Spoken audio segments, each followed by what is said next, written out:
Mymensingh online স্কুলের পক্ষ থেকে আমি স্বাগত জানাচ্ছি সবাইকে। এই মুহূর্তে যারা লাইভে যুক্ত হচ্ছে বা হয়েছে, আমি পল কুমার ভৌমিক, সহকারী প্রধান শিক্ষক, শান্তিপুর উচ্চ বিদ্যালয়, খিলগাঁও, ঢাকা থেকে। তো নিয়মিত ক্লাস প্রতি মঙ্গলবার এই সময়ে 4টায় তোমাদের গণিত ক্লাস হয়ে থাকে। শিক্ষার্থী বন্ধুরা, প্রিয় অভিভাবক এবং যারা আমার সাথে আমার সহকর্মী এই মুহূর্তে তো আছেন লাইভে, পেজটি একটু শেয়ার করে দেবেন। আশা করি শিক্ষার্থীরা বেশি যদিও এঙ্গেজ হয়, আমাদের পরিশ্রম সার্থক হবে।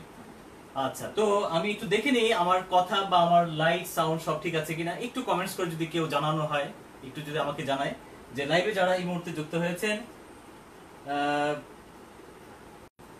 ওকে, আমরা দেখতে পাচ্ছি যে এই মুহূর্তে অনেকেই লাইভে আছেন অবশ্য। তো একটু যদি কমেন্টস করা হয় যে ঠিক আছে কিনা।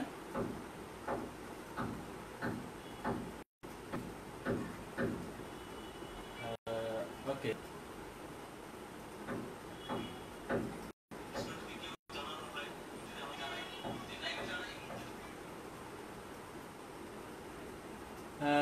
পাপন, ইয়েস, ধন্যবাদ।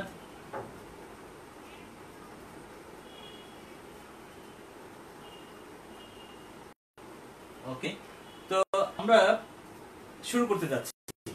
তো শিক্ষার্থী, প্রিয় শিক্ষার্থী, তোমরা তো আমার দুটো ক্লাস আগে করেছো চ্যাপ্টার উপরে। একটা ইন্টারনেটের স্লো থাকার কারণে ক্লাস ভালো করে করতে পারিনি সেদিন, আর আজ গত যে মঙ্গলবার একটা ক্লাস দিয়েছি তারই ধারাবাহিকতা আজকে একটা অঙ্ক সৃজনশীল প্রশ্ন আমি সাজিয়েছি। তোমাদের বইয়ের যে সমস্যাগুলো আছে এগুলোর উপর ভিত্তি করে আমি 13.1-এর একটা অঙ্ক সাজিয়েছি। তোমরা এখন সন্তর ধারা কি, তোমরা তো অনুক্রম চিনতে পেরেছো, ধারা তোমরা ধারা যোগফল বের করতে শিখেছো। তো এরই ধারাবাহিকতায় এখন দুটো সমস্যা আমরা শিখবো আজকে। আমাদের শিক্ষণফল অনুযায়ী আমাদের এই শান্ত ধারার কিছু সমস্যা আমরা সমাধান করতে শিখবো। তো দেখা যাক, লক্ষ্য করো, একটি সন্তর ধারা যদি ষষ্ঠ পদ 30 হয় আর একাদশতম পদ যদি 55 হয়, কেমন? এই দুটো পদ আমাদের জানা আছে, আর কি জানা নেই। কতে একটা সমস্যা আছে, এটা উদ্দীপকের সাথে সংগতি রাখিনি। আর ক এবং গ এটা উদ্দীপকের সাথে দেখো আছে যে উদ্দীপক অনুসারে ধারা নির্ণয় করতে বলা হয়েছে, আর এখানে বলা হয়েছে ধারা বের করতে, কিন্তু এইটা ভিন্ন, এটা থেকে ভিন্ন। কাজে ক তো তোমরা জানো যে এটা জ্ঞানমূলক প্রশ্ন থাকবে, অংশটা থেকে একটা নিলেই হচ্ছে। আর খ এবং গ দুটো থাকবে উদ্দীপকের আলোকে। তো সেই হিসাবে আমাদের যদি ধারাটির n সংখ্যক পদের সমষ্টি 6375 হয়, তাহলে n এর মান কত? এইটুকু দিয়ে আমি চাচ্ছি তোমাদের বই 4-5টা অঙ্ক তোমাদের শেষ হয়ে যাবে। তো সাথেই থাকো শিক্ষার্থী বন্ধুরা। হয়তো অনেকেই পারছো, ইয়েস, পাপন বলছে ইয়েস, তার মানে অনেকেই পারো। ওকে, রাফি বলছে, রাফি কিছু এখনো বলছে না। ওকে, তোমাদেরকে পাপন কি রে স্যার, আর স্যারের নাম কি রে? হ্যাঁ, আমি তো নাম আগেই বলেছি, পরিচয় দিয়েছি উপরে। আমি পল্লব কুমার ভৌমিক, সহকারী প্রধান শিক্ষক, শান্তিপুর স্কুল, এটা ঢাকা থেকে। তো সাথেই থাকো, তোমাদের বন্ধুদেরকে জানিয়ে দাও। তো ওকে, আমরা একটু তাহলে সরাসরি পদে চলে যাই। আমরা ক অংশে চলে যাচ্ছি। পি সংখ্যক পদের সমষ্টি হচ্ছে p × p+1।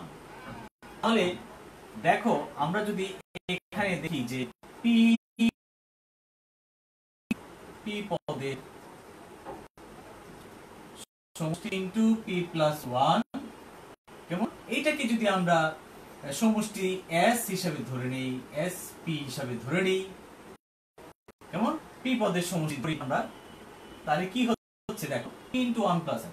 তো এখন এই n এর মান, এখানে p এর মান, সরি, p এর মান আমরা 1 2 3 এগুলো যদি বসিয়ে কি পাই একটু দেখি। p যদি হয় তাহলে 1, অর্থাৎ p সমান যদি 1 হয় তাহলে কি হচ্ছে s1, মানে একটা পদ। p হচ্ছে এখানে পদ, এত সংখ্যক পদ, তাহলে হচ্ছে p হচ্ছে 1, একটা পদ। তো একটা পদের সমষ্টি কত পেলাম আমরা? 1 × 1 + 1 অর্থাৎ 2। p সমান যদি 2 হয় তাহলে দুইটা পদ সমষ্টি, অর্থাৎ ধরো ব্যাপারটা এরকম, 5 8 11 যদি হয় এভাবে যদি থাকে তাহলে এইটা আর এটা আমরা যোগ করছি, তার মানে এই দুইটা যোগ ফলে একসাথে বলছি আমরা S2। এই তিনটাকে যদি যোগ করি সেটাকে বলবো আমরা S3, আর যদি একটাই থাকে সেটা হবে S1। তো সেই ক্ষেত্রে S1 মানে কি একটাই পদ, তো একটা পদ তো সমষ্টি হয় না, সুতরাং এটা এক প্রথম পদ যা সমষ্টিটাও তা, তাই তো? ওকে, তাহলে S2 কি হবে আমার, এখানে 2 বসিয়ে দাও, 2 * 2 + 1 3 6। এইভাবে p সমান যদি 3 হয় তাহলে কি হবে S3 3 * 3 + 1 4 3 4 12, এখানে 12 আসছে। দেখো এইভাবে যদি চলতেই থাকে, কেমন এইভাবে যদি ধারাটা চলতে থাকে, আমি যদি যোগ করতেই থাকি তাহলে জাস্ট এখানে সমষ্টিগুলো পাচ্ছি। কেমন সমষ্টি? প্রথম পদের সমষ্টি, মানে পদ একটাই সমষ্টি হবে না, ওকে এটাই পদ। এটা হচ্ছে 6 মানে দুইটা পদের সমষ্টি, অর্থাৎ এই দুইটা যোগ করলে যত হবে সেটা হচ্ছে এই যোগফল, এটা দুইটা পদের যোগফল। আর এখানে আছে 12, তার মানে S3, অর্থাৎ তিনটা পদের যোগফল হচ্ছে এখানে 12, আর এখানে যত হবে এটা আলাদা বিষয়, জাস্ট দেখানোর জন্য বললাম। তাহলে লক্ষ্য করো এখানে আমাদের সমষ্টিগুলো বের হচ্ছে, সুতরাং প্রথম পদ কি হবে, তাহলে প্রথম পদ আমার S1 যা আছে সেটাই প্রথম পদ, অর্থাৎ 2। তাহলে প্রথম পদ হবে এখানে আমার 2। আর দ্বিতীয় পদ কি হবে, তাহলে দ্বিতীয় পদ হবে, যেহেতু এখানে একটু চিন্তা করো, আমি বলছি S2 মানে হচ্ছে এই দুইটার যোগফল, অর্থাৎ 8 আর 5 13। এটা যদি 13 হয়, এই 13 থেকে যদি আমি, কেমন এই 13 থেকে যদি আমি S1 অর্থাৎ 5 ছিল, আমি যে 5 বাদ দেই কি পাবো, দেখো তো এটা পাচ্ছি কিনা, দ্বিতীয় পদ। এখান থেকে যে আমি যদি 5 বাদ দেই 8 পাচ্ছি, তার মানে আমি দ্বিতীয় পদ পেয়ে যাচ্ছি, এখানে দ্বিতীয় পদ পেয়ে যাচ্ছি। তাহলে এই S2 আর থাকছে না, অর্থাৎ S2 থেকে আমি কি করছি, S2 থেকে S1 বাদ দিচ্ছি, এইটার দুইটার সমষ্টি থেকে একটা বাদ দিলে দ্বিতীয় পদটা পাচ্ছি। তো এইভাবে আমরা যদি এখানে করি, এখানে যদি করি দ্বিতীয় পদ হবে S2 থেকে S1 বাদ, তাহলে হবে এখানে 6 - 2 = 4। অনুরূপভাবে যদি তৃতীয় পদ বলে S3, অর্থাৎ তিনটে পদের সমষ্টি হচ্ছে 12, বাদ দেব আমি দুইটা পদের যোগফল, অর্থাৎ S2 সমান হবে 12 - 6 = 6। বেশ, সেক্ষেত্রে বন্ধুরা এইভাবে আমাদের কি হবে, ধারাটা বের হতে থাকবে, নিচে নিচে ডট ডট দিয়ে আমরা সেটা বুঝিয়ে দেবো যে এইভাবেই চলতে থাকবে। তাহলে ধারা কি পেয়ে গেলাম, দেখো ধারা পেয়ে গেলাম, প্রথম পদ হচ্ছে 2, দ্বিতীয় পদ 4 এবং তৃতীয় পদ 6, এইভাবে চলতে থাকবে। সুতরাং ধারাটি হবে 2 + 4 + 6 + ডট ডট ডট, এই হবে আমার ধারা। যদি n পদের সমষ্টি p পদের সমষ্টি যদি এটা হয়, তাহলে p পদের সমষ্টি যদি এটা হয়, ধারা হয়ে গেল এটা। এই জাতীয় অঙ্ক তোমাদের বইয়ে আছে, কেমন? তো আশা করছি যে এই সিস্টেমটা তুমি যদি ফলো করো তাহলে তোমার বইয়ের অঙ্কটা তুমি পেয়ে যাচ্ছ, এবং সরাসরি বইয়ের অঙ্ক এটা। আচ্ছা, এবার আমরা উদ্দীপক খতে দেখি কি বলা হয়। এখানে দেখো, এখানে খতে বলা হয়েছে যে উদ্দীপক অনুসারে ধারা নির্ণয় করো। তোমরা একটু উঠিয়ে নিও বা স্ন্যাপশট নিয়ে নিও। আচ্ছা, তো আশা করছি তোমাদের very nice presentation, thank you Papon. আসলে চেষ্টা করি আমরা, নাইস বলবো না, আমরা চেষ্টা করি তোমাদের জন্য, কারণ এই করোনাকালীন সময়ে যতজন শিক্ষক তোমাদের পাশে দাঁড়িয়েছে, কাজ করছে, তারা প্রত্যেকেই কিন্তু আসলে অনেক কিছু মেনটেন করে, খুব কষ্ট করে তোমাদের পাশে দাঁড়িয়েছে। অনেক কিছু মেনটেন করতে হয়, লাইট, সাউন্ড, ইন্টারনেট, তোমরা তো বুঝো এইগুলো। এরপর পড়াশোনা, তোমাদেরকে কতটুকু দিলে পরে তোমাদের কতটুকু অনলাইনে রিসিভ করা যায়। আমরা জানি অনলাইনে খুব বেশি রিসিভ করানো যায় না, কঠিন। সামান্য কিছু দিয়ে তোমাদেরকে জাস্ট পড়াশোনায় একটু মনোযোগ আকর্ষণ করানো, কারণ বাসায় এখন কার ভালো লাগে, সারাদিন আমরাও বাসায় থাকি, কেমন? তো ধন্যবাদ পাপন, তুমি আমাদের সাথে আছো। এরপর মার্জিয়া, থ্যাংক ইউ, তোমরা সাথে থাকো। তো যদি তোমাদের ভালো লাগে, উপকার হয় তোমাদের, তো প্রতিনিয়তই ক্লাসগুলি করতে পারবে। আমি প্রতি মঙ্গলবার তোমাদের 4টার সময় গণিত ক্লাস নিয়ে থাকি। ওকে, তো এবার আমরা দেখি যে, তো সুমন স্যারের এটা একটা বিশেষ উদ্যোগ, যার ফলে আমাদের টিচার্স ট্রেনিং কলেজের স্যার সুমন স্যার, উনি আমারও ট্রেনার ছিলেন, স্যারকে বেশ শ্রদ্ধা করে স্মরণ করি। উনি খুব পরিশ্রম করছে আমাদের জন্য এডুকেশনে তোমাদের, এবং ওনার পরেই কিন্তু ঢাকা সহ বিভিন্ন জায়গায় কিন্তু অনেক অনলাইন স্কুল তৈরি হয়েছে। Dhaka online school, Dhaka online স্কুলের অ্যাডমিন আমিও আছি এখানে। ঢাকা অনলাইন স্কুল আমাদেরকে আমরা বেশ কিছু শিক্ষক মিলে সেটা চালাচ্ছি, তোমরা সেটাও ভিজিট করতে পারো মাঝে মাঝে। তো ধন্যবাদ। তো এবার দেখো আমরা খ, উদ্দীপক অনুসারে ধারা নির্ণয় করো। তাহলে উদ্দীপকে আমাকে কি বলছে, ধারার ষষ্ঠ পদ হচ্ছে 30, যেহেতু ষষ্ঠ পদ 30 এবং একাদশ পদ হচ্ছে 55, তাহলে আমি এখানে ধরে নেই, আমি এবার খ করছি, মনে করি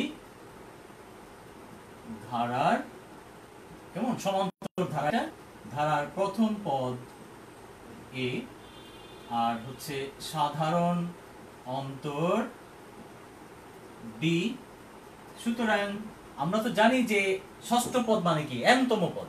তো এটার প্রমাণও আমি দেখিয়েছিলাম যে n-তম পদ সমান কত এবং কেন হয়। তাহলে n-তম, তোমরা ভিডিওটা দেখে নিতে পারো পূর্বের ক্লাসগুলো।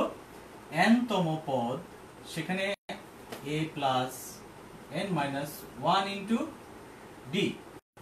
তাহলে সুতরাং সেই অনুযায়ী যদি আমাকে বলা হয় ষষ্ঠ পদ কত, তাহলে ষষ্ঠ পদ কি হবে, a plus 6 minus 1 into D, অর্থাৎ যততম পদ তত মাইনাস 1, তাই তো? যত পদ তত মাইনাস 1। হ্যাঁ, আমরা দেখতে পাচ্ছি তোমরা নাইস, রাফি নাইস বলছো। ওকে, বন্ধন বন্ধন অবশ্যরা পাপন, আচ্ছা আচ্ছা, ইয়েস। তো ঠিক আছে সুপ্রিয় শিক্ষার্থী, এখানে দেখো যে a প্লাস বিয়োগ করলে কত হয় 5d। অনুরূপভাবে একাদশতম পদ, তাহলে একাদশতম পদ কি হবে, সেম। একাদশতম পদ কি হবে, 11 minus 1 into D, a plus 10d। এবার দেখো আমার ষষ্ঠ পদ পেয়ে গেলাম, একাদশ পদ পেয়ে গেলাম, কিন্তু প্রশ্নে বলছে ষষ্ঠ পদ 30, তার মানে এটা হচ্ছে 30 আর এটা, তাহলে নিশ্চিত এটা 55 হবে, কারণ প্রশ্নে আমাদের উদ্দীপকে বলা আছে 55। তাহলে প্রশ্ন মতে আমরা কি বলতে পারি, সুতরাং প্রশ্ন মতে বড়টা আগে লিখি, 11d সমান হচ্ছে 55, এটা 1 নং দিলাম সমীকরণ। আরেকটা a প্লাস 5d কত হবে 30, এটা দিয়ে দিলাম সমীকরণ 2। তো দেখো আমরা দুইটা সমীকরণ পেয়ে গেলাম। অনেক সময় এরকম হতে পারে, প্রশ্ন চাইতে পারে কতে এটা না দিয়ে এমন বলা হতে পারে যে প্রথম পদে তো সাধারণত এত হলে তুমি দুটি সমীকরণ গঠন করো, তাহলে সমীকরণ গঠন, অর্থাৎ প্রশ্নে যেভাবে চায় সেটা, কিন্তু তার আগে তোমাকে বেসিক জিনিসগুলো বুঝতে হবে যে কি থাকলে কি করতে হয়, এইটুকু বোঝার জন্য প্র্যাকটিস করতে হবে। তো দেখো আমি যদি এবার সমীকরণ দুইটা বিয়োগ করে দিই, দেখো তো কি পাই, মাইনাস করলে বাদ পড়ে যাচ্ছে, এটা মাইনাস এটাও মাইনাস, তাহলে এখানে হচ্ছে কত 6d আর এখানে 5, সরি কি করলাম, ষষ্ঠ পদ 5, এখানে 10, তো সরি এখানে 10 ছিল 10 ছিল, তাহলে এখানে বিয়োগ করলে 5d আর এখানে বিয়োগ করলে কত হবে 25। বেশ, তাহলে d সমান 5 দিয়ে ভাগ করে দাও 5। ওকে, তো আমাদের d এর মানও 5 পেয়ে গেলাম, আর এখানে প্রথম পদ আমাদের হচ্ছে কত a। তো এখন d এর মান যেহেতু 5 পেয়েছি, আমি যদি এই d এর মান কোন একটা সমীকরণে 1 অথবা 2 এ বসিয়ে দেই, তাহলে কি পাবো, a পেয়ে যাবো। তাহলে দেখো এটা একটা সমীকরণের মধ্যে আমরা বসাচ্ছি, বসানোর পর a পেয়ে যাচ্ছি। কেন দরকার সেটা, আমার দরকার হচ্ছে উদ্দীপক অনুসারে ধারা নির্ণয় করো। লক্ষ্য করো, ধারা নির্ণয় করতে বলেছে। এখন ধারা যদি নির্ণয় করতে হয়, তাহলে ধারার মধ্যে আমার কি থাকবে, প্রথম পদ থাকবে, দ্বিতীয় পদ থাকবে, তৃতীয় পদ থাকবে, তবে না ধারা। কিন্তু ধারার আমি কিছুই জানি না, শুধু অন্তরটা জানি। তাহলে প্রথম পদ কত, তো এখানে a তো শো করছি, তো আমি মানটা বসিয়ে a মান বের করি। তাহলে এবার কি করব, d এর মান আমরা, এটা ছোট আছে 2 নং এ বসিয়ে দিই। এবার d এর মান 2 নং-এ বসিয়ে পাই কি পাবো a প্লাস 5d, d এর পরিবর্তে 5, তাহলে a প্লাস 5 ইন্টু 5 সমান a প্লাস 5 ইন্টু 5 সমান 30। তাহলে কি হবে 5 5 25, ওই পাশে গিয়ে মাইনাস 25 সমান 5, এর মানটাও 5। তাহলে দেখো a 5 এবং d টাও কিন্তু 5, তাহলে কি বোঝা গেল প্রথম পদ হচ্ছে 5, তাহলে প্রথম পদ আমার 5। তোমরা কি আর কেউ কিছু বলছো? আমি একটু দেখতে চাচ্ছি তোমাদের কমেন্টস গুলো। ময়মনসিংহ অনলাইন স্কুল দাদা চমৎকার, ধন্যবাদ। স্বপ্না দিদি ধন্যবাদ আপনাকে। রাফি নাইস, খুব ভালো। রাফি, পাপন, আর কাউকে দেখছি না। রাফি, পাপন দুজনের নাম মুখস্থ হয়ে গেল, আর কাউকে যে দেখছি না। ওকে, তো আমরা a এর মান পেয়ে গেলাম, d এর মানটাও পেয়ে গেলাম। এখন প্রথম পদ, তাহলে বলতেই পারি প্রথম পদ 5। এবার দ্বিতীয় পদ কি হবে?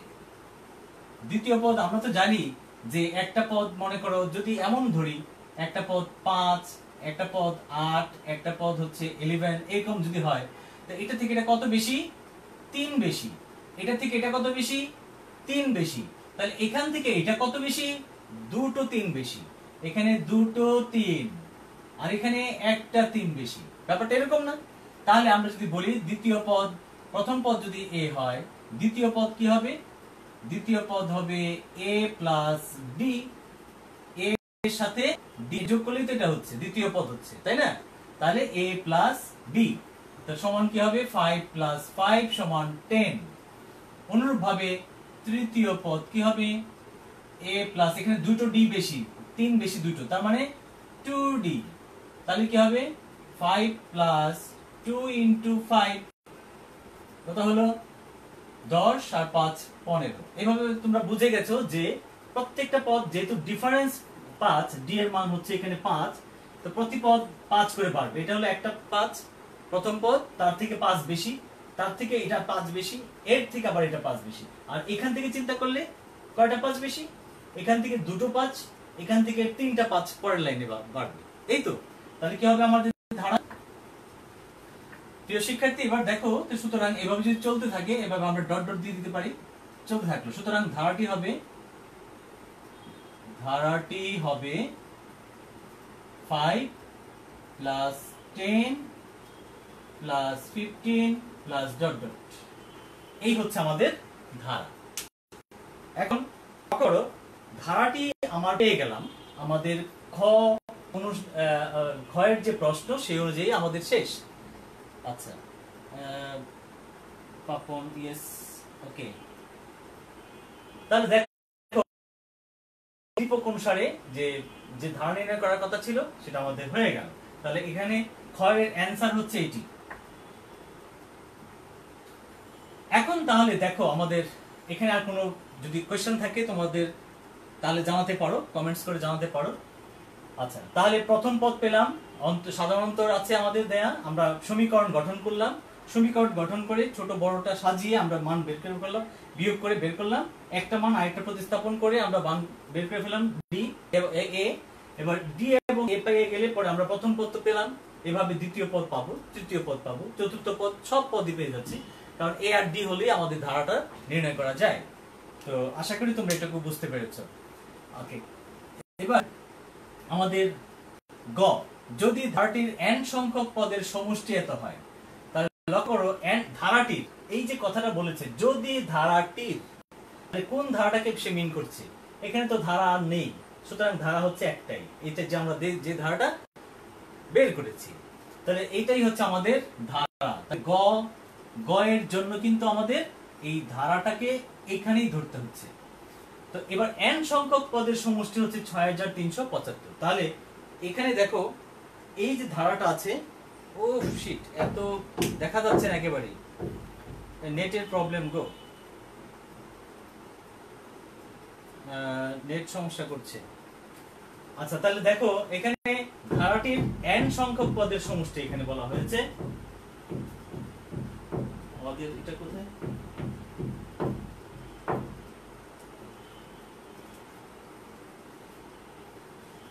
নেটের খুব সমস্যা হচ্ছে, সরি আসলে।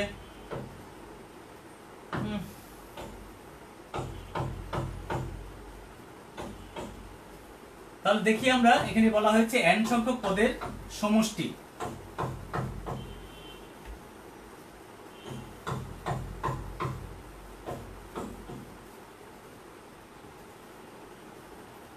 ওকে, তাহলে ধারার প্রথম পদে তো সাধারণত এত n সংখ্যক পদের সমষ্টি, সুতরাং n সংখ্যক পদের সমষ্টি আমরা তো জানি n/2 2a plus n minus 1 into d। তাহলে n পদের সমষ্টি যদি এত হয়, আমরা n এর মান বের করতে চাচ্ছি, তাহলে n আমি জানি না, n ঠিক থাকবে 2a, a হচ্ছে এখানে কত, a হচ্ছে আমার 5, a হচ্ছে প্রথম পদ, আর d কত, d আমি আগে এখানে বিয়োগ করে বের করতে পারি, বা আমি আগেও তো জানি, আগে আমরা পেয়েছি এটাও 5। তাহলে 2 into 5 plus n minus 1 into d, এখানে 5। তাহলে কি হচ্ছে 5 গুণ 10 plus 5n minus 5 n/2, এখানে কি হবে প্লাস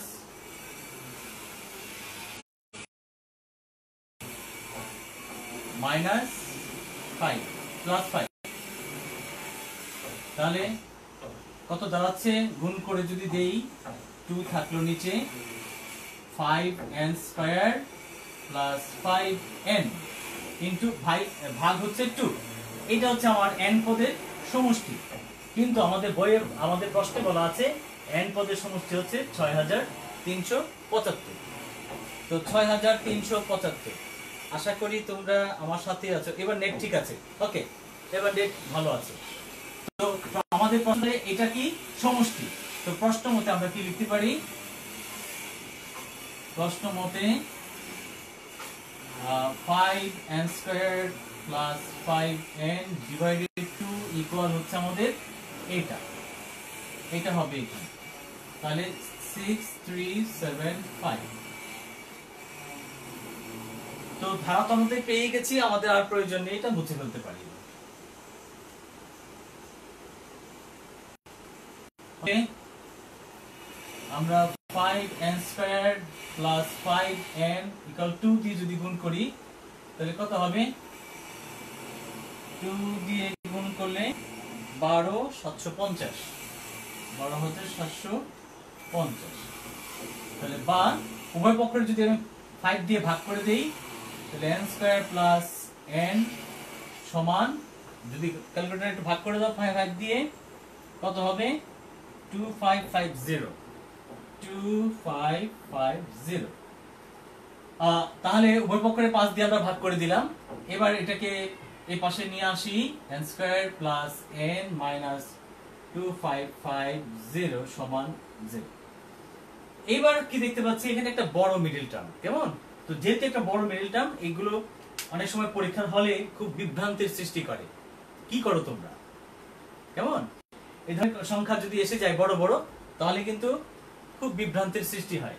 তো এই বিভ্রান্তি করার জন্য আমি যেটা করি, তোমরা একটু খেয়াল করো, এটা যেহেতু 1, এখানে আমার মাঝখানে কত 1, ফ্যাক্টর তো তোমরা জানোই, ভাঙতেই পারো। তারপর আমি একটু বলছি যে এটাকে ছোট্ট করে ভাঙবে, এটাকে ছোট ছোট করে ভাঙবে। যেমন 5 দিয়ে ভাঙলে 5 5 25, যেমন 5 একে 5 10, এইভাবে 5, তারপর 2, এই সংখ্যাগুলোকে আবার তোমরা কি করবে, গুণ করে দেখবে যেন ডিফারেন্স 1 থাকে।